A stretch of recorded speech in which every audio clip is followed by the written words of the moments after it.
This is Insta360 GO 3S, and today I'll show how you can turn on or off the kids mode on this device. In the beginning, take your action pod, power it on, and inside the camera preview, swipe downwards from the top edge of the screen.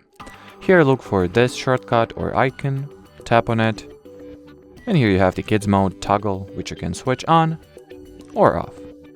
Once enabled, you can also change the kids mode properties or preferences, as you can see right over here. So enable, or deselect or select them if you would like for them to work or not. And well, as far as this video goes, that'll be it. So thanks for watching, thanks for your attention, and bye bye.